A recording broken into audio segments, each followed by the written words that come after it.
Good afternoon, all. It's Thursday, October 18th. This is Finding the Advaita in A Course in Miracles, finding non-duality in what is essentially a progressive text that has an awful lot of oneness in it, an awful lot of non-duality in it. And it's interesting because this chapter that we're going, or this section that we're going to discuss this afternoon is on the unification of abilities. And we'll see where it takes us. But this chapter or this section is essentially dealing with how we comprehend reality or truth. So take your favorite seat and get comfortable, and we'll dig into this. Get your favorite drink or whatever it is that you want to enjoy. I've got my water here, and we'll do our introduction.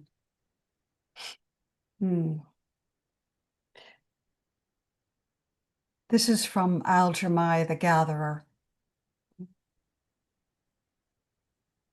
The impulse comes to gather, the quality of how we are together. This is our gift to the world, how we talk, how we understand, how we listen. The purpose of every gathering is discovered in the gathering itself. But it is always to love the truth.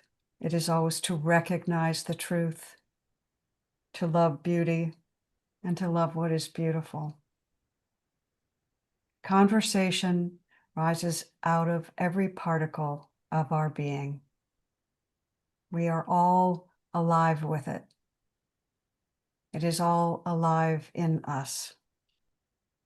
So welcome to this empty table, a cleared place where something new can happen. When you take the hands of someone you love, what do those hands become? So here we are, taking our hands together and joining in conversation. This could be an interesting discussion. It's a fairly strange portion of the text. I found it that way, at least a little bit. It begins with kind of where we left off in another discussion, but it begins by comparing the difference between learning, which requires an ability, and knowing. And it says that knowing is always maximal for everyone. And as Sandra said earlier in our conversation, Lonnie and Josephine, Carol weren't there, but Josephine and Mel and Chuck were. She said there's a difference between learning and realization, right? So learning requires a skill and an effort, but realization is a recognition of what's already there, right? So it's kind of a clearing away of the veil and seeing without any effort. It may seem like it takes some effort to get to the point of realization, but that's not always true. But there is a definite difference between realization and learning. And so we start off, and we could spend the entire hour on this first sentence. It says, to heal is to liberate totally. And I just want to open that up for discussion. To heal is to liberate totally. Now, we ended our last discussion last week, I think it was, when Josephine brought up the issue of what if you really use your freedom to hurt someone else? How does that understood in a non-dual perspective? And so it was a really good question. And it stayed with me all week. And then it was amazing for me to open up this chapter and to read this first sentence, which is to heal is to liberate totally. What does that mean? What are we healing and what are we liberating from? So I wanted to open it up and see if anyone has any thoughts about this. Mel, step in, step Okay, onto I'll the head jump of in the here. table. I'll jump in. Well, to me, healing is complete healing is recognizing there's nothing to heal. Because at this point, you realize who you really are. And what you really are is infinite awareness. And that doesn't need healing. So healing is the step to recognition. And once that is, and as you know, Josephine asked, you use your freedom to hurt someone else. Well, if you're totally healed, you wouldn't do that because you recognize everyone is yourself. So you wouldn't hurt anyone since everyone's a part of you. That's my little first. Yeah, yeah. Thank you. Thank you, Mel. Sandra, what does it That's mean? exactly what I was thinking, Mel, that I believe that if you are harming someone else, you are not healed, you are not liberated. It's just saying the same thing with different words. Yeah. Because I would not take any action to harm someone if I were healed or liberated. I mean, we just look at, Jesus is the best example I can think of. Gandhi was another example. Nonviolent. I mean, even if they are protesting what's happening or speaking out against hypocrisy in the religions, they still did no harm. That's it. Thank you. Thank you, Sandra. Lonnie, what you got for us? Hi, everyone. I suppose I trip over that word heal. I hear it as an indication or implication of lack in some way. And so, as I think, Mel, you said it so beautifully, but in the awareness of the all being all, there is no lack. So there is no healing. There's no sickness, so there is no healing. That being that uses its freedom to hurt another is not involved in necessarily is involved maybe in supporting the lack that they're experiencing, supporting that energy of fear that they're experiencing. But they too are still a part of the all and have a function and a purpose in that all as they stand. I was saying to Bill yesterday, I've kind of X'd out my adjectives and adverbs on things, you know. And then, I just want to say too, I was thinking in that the statement that you made, I often talk about the difference between belief and knowing, because they are very separate things along that same line you were talking about, Sandra. Thank you. Yeah, that's another way of looking at it for sure. Belief and knowing. Yep. Thank you, Lonnie. Carol. And for those who are just joining us, we're looking at the first sentence in chapter 7, section 2, and I put the first sentence in the chat. And it says, to heal is to liberate totally. And we're talking about what does that mean for you? What does that sentence mean for you? To heal is to liberate totally. So Carol, what does it mean for you? It means just to let go of the ownership of whatever's happening through whatever body mind it's happening through.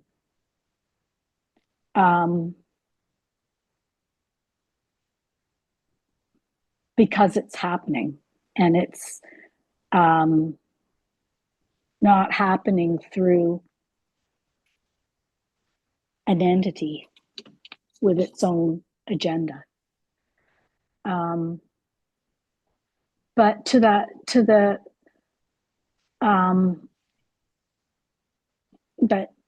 there hurting wouldn't happen, wouldn't be done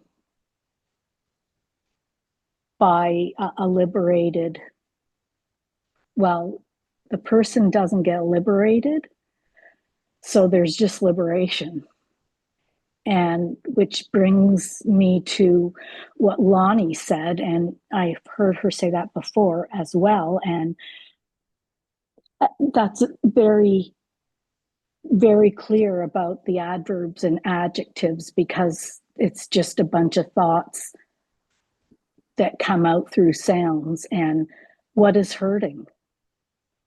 And who is making that? What's reacting to it?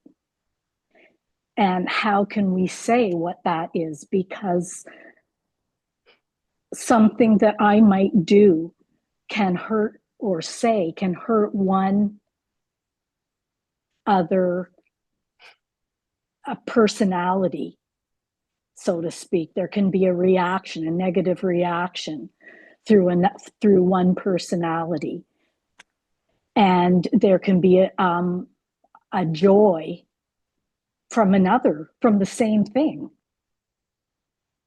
Like, it's all so relative when we really look and see, and don't hang on to, whatever reaction came before and make it, well, that's the story and that's the truth.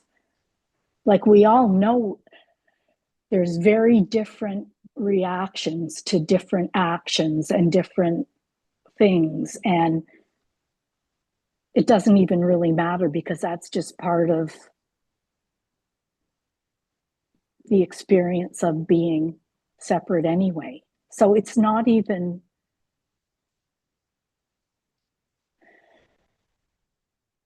I don't see it as a really, in reality, as being legitimate, a legitimate concern. Or I'm taking on, well, geez, I better make sure I don't hurt anybody. Well, that goes without saying, but hurting happens to one person, and another person might be going, oh, wow, that was really great. So I don't even know if I'm expressing it properly. All right. Well, keep at it. Thank you. I think I get what you're saying. And yeah, don't hesitate to work it through. All Like, right. it's a judgment, isn't it, on what Yeah. hurting is? It is. Yeah. And do we really know? Do we really know? Because it's mind deciding, it's thoughts deciding, it's Right. conditioning deciding, and another set of apparent conditionings deciding. And it's just, mind just spins around with it, and it's just, let it be, drop it and move on. All right. As opposed to or Okay. All right. Well, thank you very much for that one. I think Chuck is up next, and then Lonnie. What you got for us, Chuck? To heal is to liberate totally.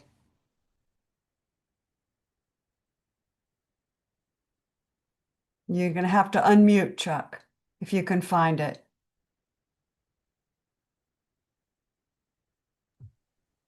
Okay. There you go. I thought Carol might have been ahead of me, but this is a great subject for me right now, because my mind's been spinning from all different perspectives with it. From the course and the non-dual. Yeah, I kind of intellectually grasping that forgive your brother for what he did not do, because nothing was ever really done. And if we're, been listening to a little Joe Goldsmith, and I'm hearing from that, that realization, recognition of when we're sitting in the presence of that, we're recognizing that we are completely whole and not lacking or anything, and that, but coming from the 12-step program, I grew into this from recognizing that we had to make amends for those that we had resentments or felt like we injured in that world, and we would make amends and heal through that. And I'm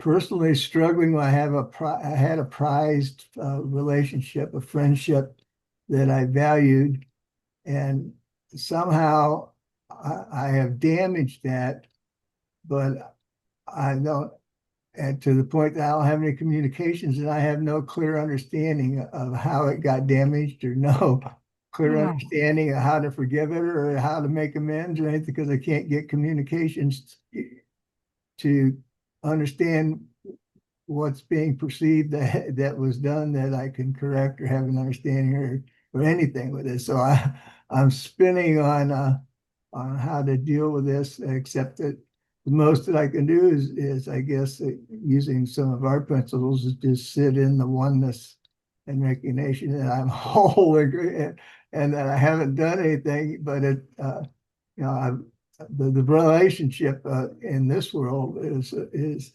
apparently damaged with nothing, no way that I see out of it other than maybe sitting in awareness with it, and recognizing that we're all one, that somehow it might get connected through whatever our connection is. We're all one, that gets received that way. I don't know, maybe that's part of what we're doing. We're going to discover here too, or make sense here. With that, I'll turn it over to whoever wants to speak next. Thank you. Just Thank glad you. for the opportunity to vent and be able to say it out loud, because when it's spinning in my head, it goes all kinds of crazy. I'm so glad you did, Chuck. I'm so glad you brought that out. Lonnie, and then then I'd like to share what my interpretation is, and then we can either stay on this or we can move on. But Lonnie, you're up next. I think it's perception, perception, perception. I think what hurt is a very relative term, and it's really what one perceives. And I apologize for saying this way, because nobody's here to offer any answers. But there are times like when people do things and separate, and not because of us, but because of them, And so I don't know if that offers any comfort, Chuck. I have, in the work that I do, there are times when I have to allow really simple truths to come through me to another person. And so I work hard to keep my energy very clear. And when that other person, my favorite time, and I love talking to people about, the times when the people that I get to work with tell me, I hate your fucking guts. And I'm like, and they're like, oh my gosh. And I'm like, oh no, that's perfect. Because it lets me know we've hit a target, and that they're sitting in it. And that they hate me in that moment makes me love them even more. I don't need to crawl in the mud with them of hate. I can stay right here until they come on back out of that in love. So I think it's all perception. Mhm. Thank you for that share. Thank you. So to heal,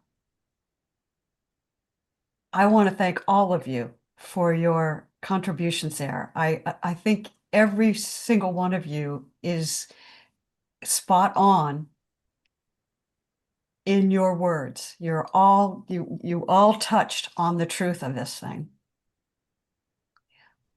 I'm going back and looking at this: to heal is to liberate totally from a non-dual perspective, which means there's always only one of us here.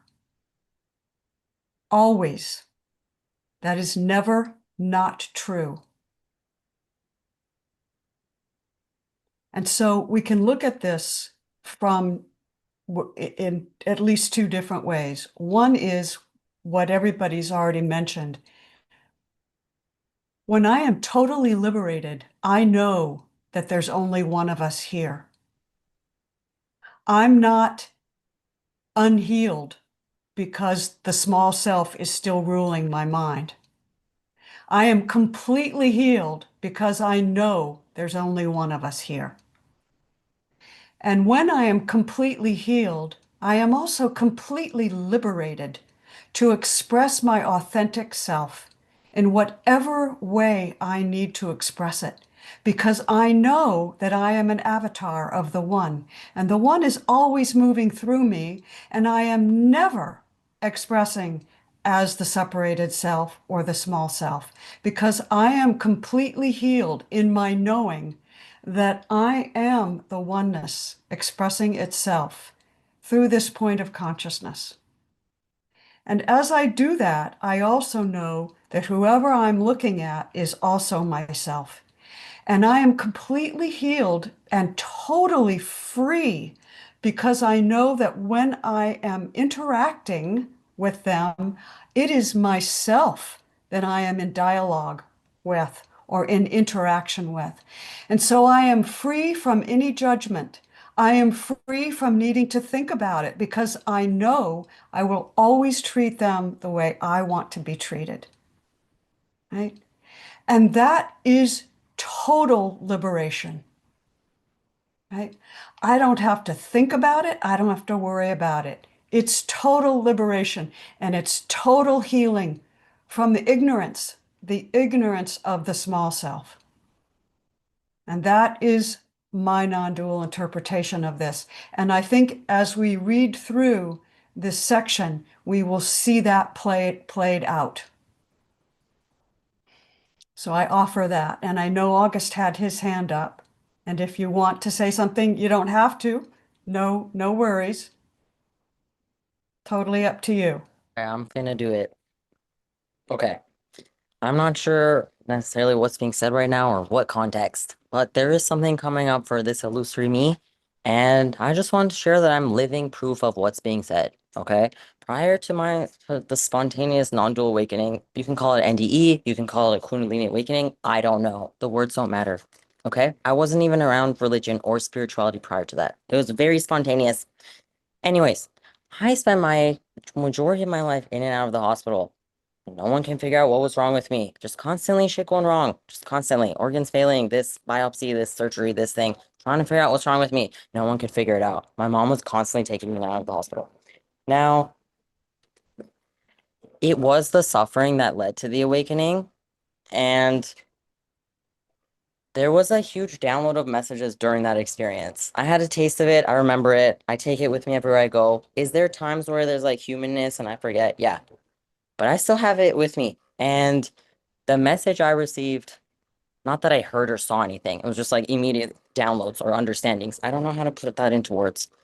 Um, was that none of this came from the outside world and that there wasn't even an outside world. Okay. It was like I understood where I had incurable autoimmune diseases just being slapped on me left and right. Okay. Incurable. All right. And the message that literally came through was that my cells were attacking themselves because I was attacking myself from within myself. That's literally all that it was. And the cells were just listening to me every time I hated myself. And trust me, I didn't consciously hate myself. On paper, I was the most perfect at the time daughter my parents ever wanted. Okay. I was just all these masks going on, all this overcompensation, running away from the truth of who I am, which is who I am now.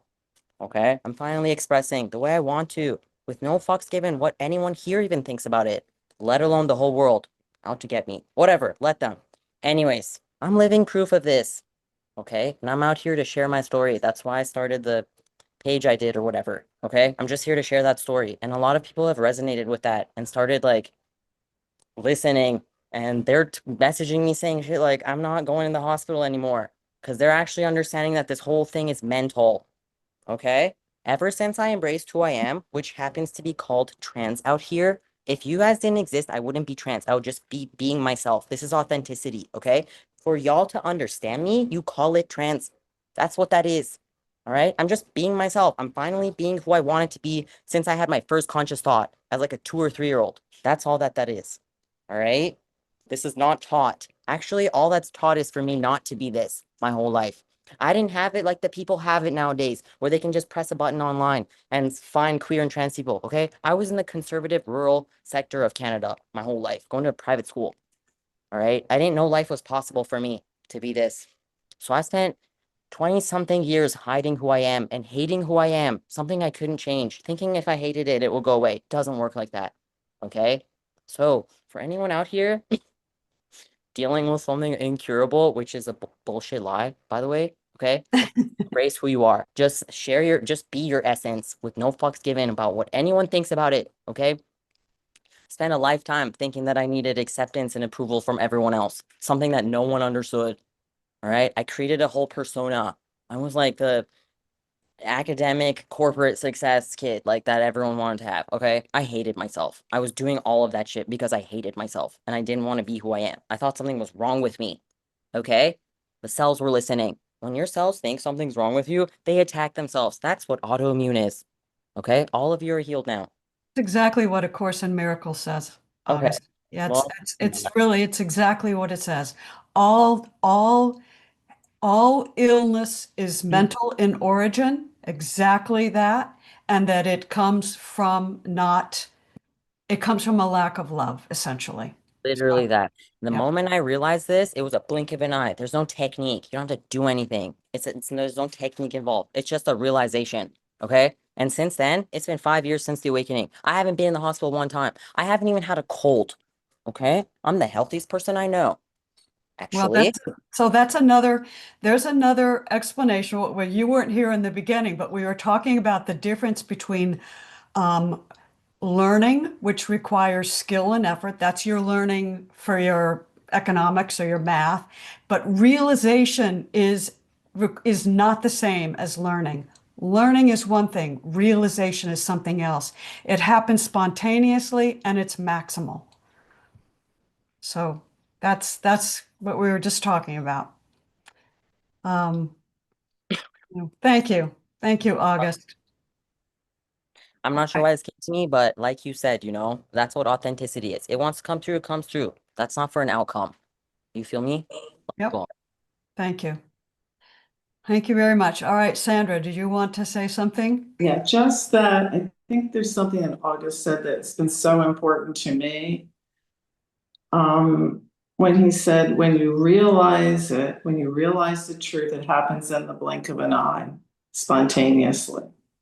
And that's exactly what happened to me. It was not so much what I would call a healing, even though later I healed many illnesses, or many illnesses were healed, I could put it that way.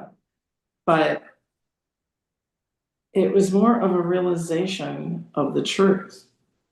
And when that happened, it was like, yes, that's true. It was like this whole body experience of knowing, and knowing that that was true changed everything. Everything. Yeah. So even the way I see people, that's why I said that when you come from that knowing, you don't, I guess I'll use the word intentionally from what I heard here. You don't intentionally hurt anyone. You don't stab them. I think that was the example Josephine gave us. Maybe there are misunderstandings about things that happen, but you don't intentionally go out to hurt anyone when you realize the truth of who you are and the truth of who they are, regardless of their exterior behaviors. So thank you for that, August. Spontaneously, it happened spontaneously.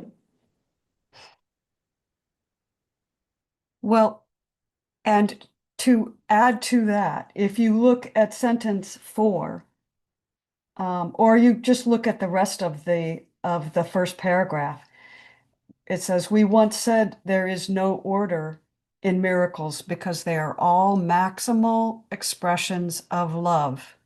They're all maximal. The non-maximal only appears to have a range. It only appears to have a range. And actually, this does not mean anything. So you cannot have degrees of nothing. There's either all or nothing. And we know that there's all, right? There's all. Only if we accept that there are things can we agree on degrees.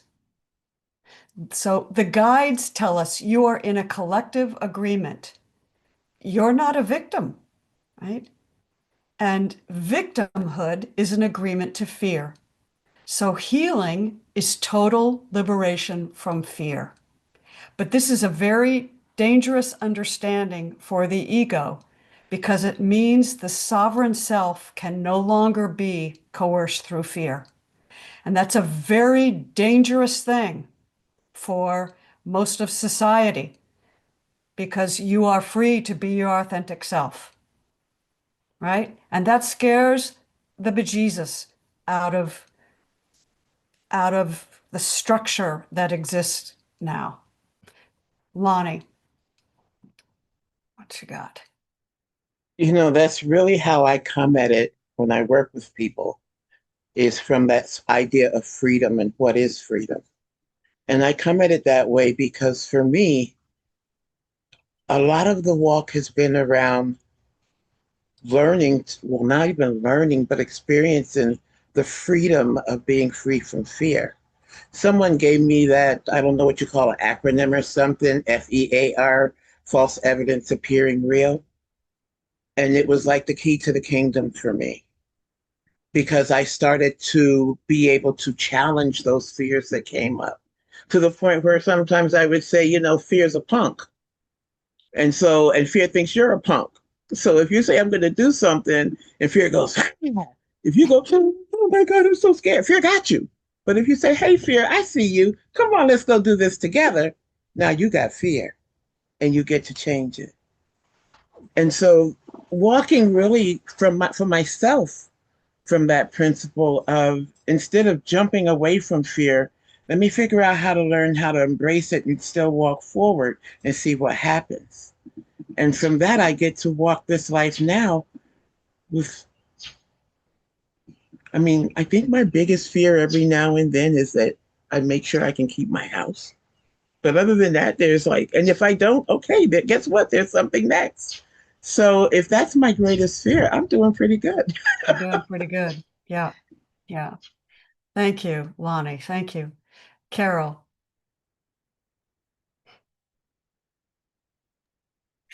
Yeah, it's funny because it's it wakes itself up. It unveils itself in such a, although it doesn't always feel gentle, in such an appropriate way, as opposed to smash bang over the head and instantaneous. And just in like the whole healing thing and the physical thing and the physical illness and how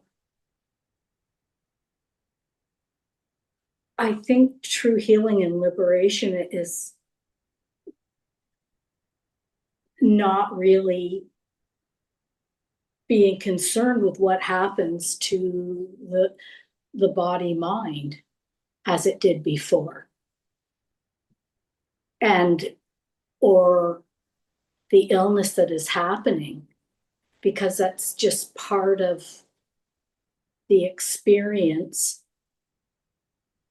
in a world of time and space. And truth knows that this is just that. And so everything that happens is not the full truth. No, Mel and I are watching Andre Duque interview Donald Hoffman. It's a 3-hour interview. And Donald Hoffman has already said, forget about space-time. Yeah. Space-time is absolutely not reality. Yeah. And it's going to be so exciting, I think, for August's generation, May's generation, and the next generation to really understand that space-time is not the foundation of reality. We know that already, It's a game don't we? changer. We do, but most people don't. We still live as though space-time, and we were all here at 4 o'clock, and we're all using, what we have. But it is very interesting, very interesting. Yeah, absolutely. And I think that that's just always recognizing that the experience of the conditioning, the body, mind, the machine, it doesn't disappear. No, I It's want to there take to us. be experienced by that which experiences it. So, hey, this stuff is going to come up. That's why the stories of gurus, get mad or whatever, or seemingly hurt other people. Jesus like destroyed people's livelihoods in one fell swoop when he was, the story of him getting mad and just destroying the marketplace because it was held on the Sabbath. Like, so, I mean, we have the whole thing about, once one is liberated, it will be perfect. It will never misbehave. It will never. Well, that's part of the story of what happens here. And if we are angles or aspects or points of view being known to ourselves, and we are the entirety infinite in truth, then everything becomes the whole. It's necessary, including that nasty, I always use the thing of, I'm looking at a painting and I see a little shadow and it scares me because it looks like a spider. But Okay. it's perfect. Yeah. Because it shadows the flower. It's so we can't even judge what our nasty behavior is. It's part of what creates perfection, the entirety. That's all. Thank you, Carol. Lonnie and then Patricia, but before we go to Lonnie, I want to just call our attention to paragraph 4. I'm really intent on getting through at least a little bit of this. I want to just emphasize here. Paragraph 4 says abilities begin with the ego. So we're talking about how we learn here. And paragraph 4 tells us that egoic perception, which Carol has talked about several times in this 40 minutes, perception thrives on differences, and the ego only wants to evaluate abilities. And it feels that abilities are on a certain range, right? So it doesn't want, and the ego doesn't want to teach everyone all that it has learned, because then there would no longer be a range. And so we go into paragraph 5, and it says in the first line, you could not have a better example of this unified purpose than this course.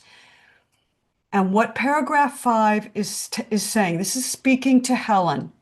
And what it is saying here, I just want to encapsulate this so that we can move into a new foundation of agreement here. It says that the will of source is to recognize itself in itself, which is everything, and that every experience we have in this seemingly separate self, this avatar, is being carefully orchestrated by Source itself to pull us into that moment of recognition and knowing, right? So I just want to get that on the table here because this is really big. This is really essentially saying, it says, you couldn't have a better example of this unified purpose than this course. The Holy Spirit has taken varied, diversified areas of past learning and has applied them to a unified curriculum. That is the unified curriculum of your life, right? That's what this is saying. The fact that the ego, this was not the ego's reasoning for learning, is totally irrelevant. The ego thinks it knows what everything is for. It doesn't know jack. But the Holy Spirit, Source, the Absolute, has taken every second of experience that you have had and pulled it into the purpose that it has, which is for you to know yourself as it, right? For you to know yourself as the non-dual source, God's being that you are. Okay? So the effort was made to learn, and the Holy Spirit has a unified goal for all effort. It adapts the ego's potential for excelling to potentials for equalizing. What that means is instead of becoming better and better at learning, for equalizing everything into recognizing that it is all one, everything is one, and no one is better than anyone else or different than anyone else, no matter how unique their expression is. All right. This makes the learning equal. That's what and equality is conflict free, and equality is healing, and equality is liberation. Right? So I just wanted to get there and get that down. Thank you for that. And now, Patricia, you're up next. Thank you. Thank you. Sorry to be late. And first of all, August, I want to thank you for your authenticity and your honesty. I mean, seriously, blessings upon you. I so appreciate your courage and who you are. Thank you for that. I just wanted to share with you, the reason I'm late is I just came from a monthly meeting of a Buddhist Sangha that I'm a part of, which is aging. So it's a Sangha for old people. And the beauty of it was that there was an equality, to use that word, Amy, there was an equality in our experiences as older people. What are the gifts of being older was the question. And it was all about love. It was all about the connection, the acceptance, the humility of loving and of being loved. And the equality of that just touched my heart. Because people at this point in their lives, authenticity is where it's at. And so then we have someone like our dear August, who at his young age is beautifully authentic. So I think authenticity is where it's at. That's all I'm saying. That's what creates, I think that's what creates equality. Acceptance. Authenticity. That's an interesting. Authenticity creates equality. That's an interesting. Thank you, Patricia. Yeah. Because authenticity requires freedom. So there we go. Yeah. And healing is total liberation. It gets us right back there. Right. August says, Authenticity is the highest frequency. It's total unconditional love and understanding of the true self. Thank you. I want to take us to, I'm really trying to juggle all these moving parts here because this is a really, really good discussion. I want to take us to paragraph 10 and then paragraph 11, and the first line in paragraph 10, which says, the ego then is always being undone. The ego is always being undone.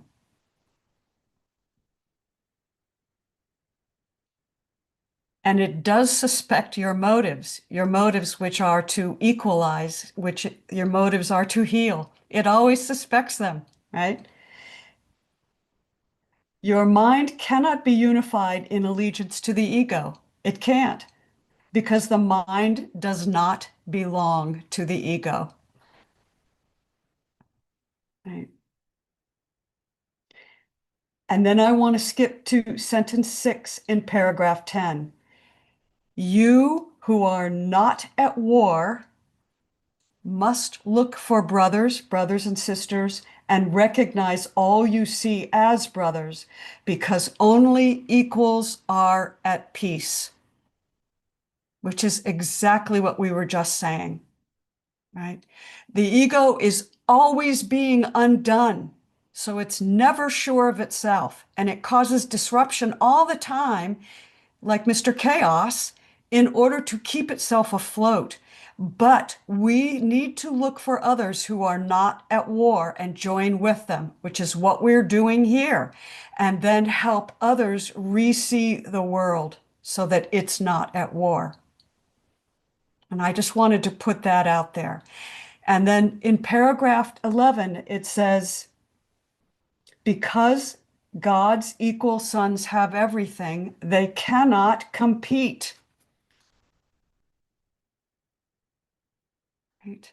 This world is built on competition. This is such a shifting of the ground, this perception. It just pulls the rug right out from under the ego's very sense of purpose, right? Right? Because God's equal sons, daughters, whatever, being have everything, because they have everything already, and they know that, they cannot compete. And then I want to move to sentence 3 in that same paragraph 11. Do not underestimate your need to be vigilant against the ideas of the ego, because all your conflicts come from it, right? All conflict comes from the idea of ranges, of limits, of the belief that gradations of our true nature are possible. Be vigilant for oneness, right? That is what this is saying, right? And then paragraph 12, it says, to be in the kingdom is merely to focus your full attention on it. To what is to be in the kingdom? It is to be in the recognition of your eternal nature. The kingdom is the recognition right here of being your authentic one self, indivisible, infinite, eternal. So close that we don't see it. It is complete non-duality all the time. And so the kingdom is where your attention is. As we said before, it's your perception, right? Right. So this is, as August said in the beginning, this is happening in the mind, right? It's a mind recognition, that you recognize it in your mind, even as differences in the material world, in these objects of the material world, seem apparent. So you see with the mind's eye, the heart's eye, the big S self eye, right? And how do we do that? We do it in paragraph 13, which says, God has lit your mind and keeps it himself, and keeps your mind lit by his light, because his light is what your mind is. Right? The light of God is in your mind. The light of the one is in your mind, because you are the one, right? You are that. You know God's language. You recognize God's language. You don't need to learn it. You don't need to train for it, because it is in your mind. It is your language, right? It is the recognition. It's a given. It's what we are born with, made with, and it's what we know each other with, right? This is total healing and total liberation. Total healing is the remembering of what we are, which is the oneness. And in remembering the oneness we are completely liberated. You are the unbound nature of your true being.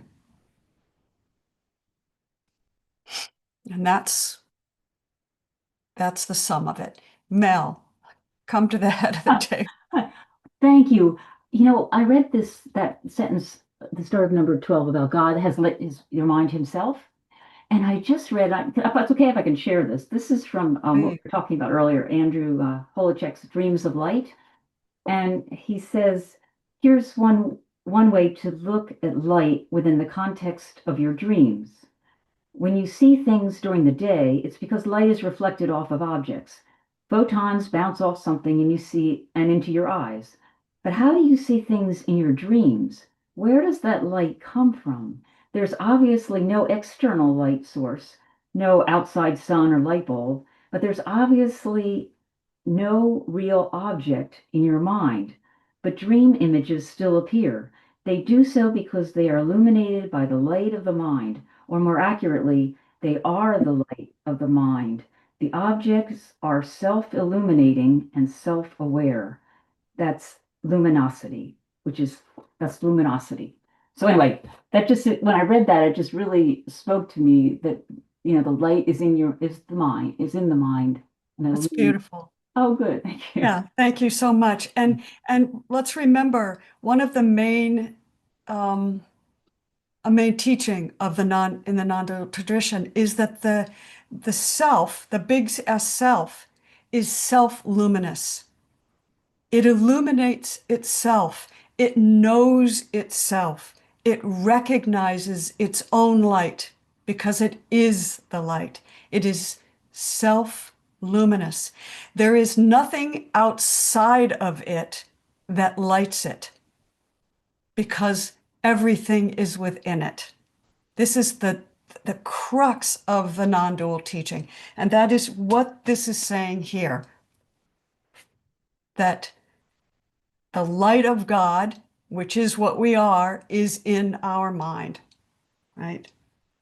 Because, and this is progressive, because it says your mind is lit by his light, because his light is what your mind is. This is about as close as you can get in a progressive text to saying, you are God.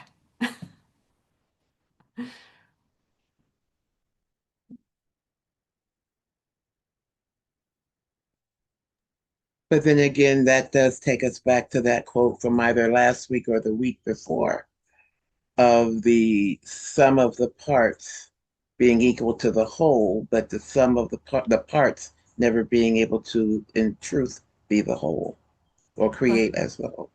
I get stuck on that too, Lonnie. The whole is greater than the sum of its parts. Right. Exactly. Exactly. I've been hearing that everywhere and in seeing it in so many different expressions since we had that discussion. Just so many different expressions as I walk. Yeah. And so I want to just talk a little bit about mind because um,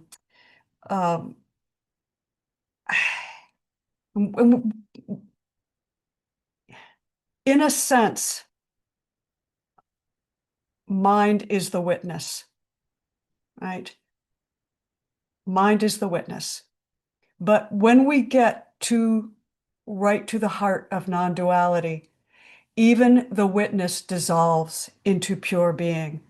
So there is no witness at all. And A Course in Miracles says this when it says that God takes the last step to pull you into itself, right? So it is always, I always want to bring us back to that just pure being where there isn't even any witness at all. So next week we're going to, where are we? Healing as a way of remembering. This is kind of what we've just been talking about.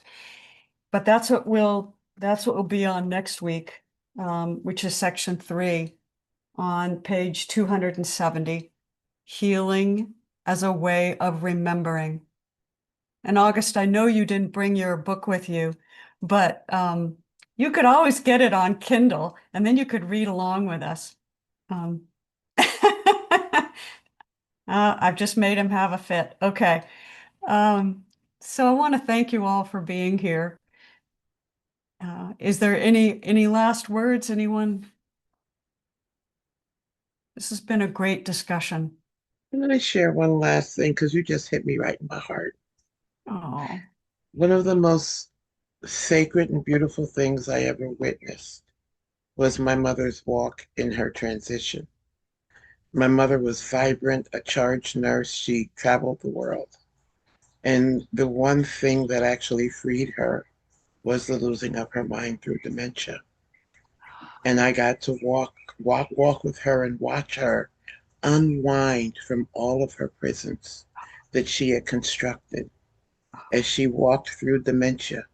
And once she gave up on recognizing, oh, my mind is going and this is horrible, to be able to just witness her, just be, just be, just be happy with a popsicle. Lonnie, that is just such an important lesson. I think you have your mother's spirit. I told somebody that when she crossed, apparently I absorbed her because every time I look in the friggin' camera, all I see is her. But You thank know, you. thank you. And I want to say, this is a whole sort of, it's on topic and it alludes to something Patricia said. I walked my mother through dementia as well. And so I would go and see her in the dementia unit and talk to the staff there all the time. And they commented on exactly what you just said, Lonnie. My mother could never give up smoking, but she forgot she was a smoker and she didn't care. My But mom she, forgot why she hated cherry Kool-Aid. exactly. You know, the other thing is folks that lose their Their you know, mind. that have dementia, they gain the now. They lose their Hmm. mind, but they gain the now. They gain the moment. They live every moment in the Hmm. moment. You know, Yes. right? And It's a so, crash course in presence yes, it for is. those of us that walk with them. Yes, it is. And so I've always thought, oh, there's no point in living if you have dementia. But actually, we're always in service. Always in service. It's I such have to I have to tell you that I have a friend visiting now, my mother's friend actually, who's been diagnosed with early Alzheimer's. And in my prayers over the last couple of days, because it's been hard for me, I just needed something to fill my cup so that I would know how to walk this next week with her. And you guys answered my prayer today. This course and the course before this was literally exactly what I needed to be reminded who and what I am and how I serve. And so there's nothing that I could, there's no way to this is amazing. Oh If you ever wonder if your prayers are heard, they're heard.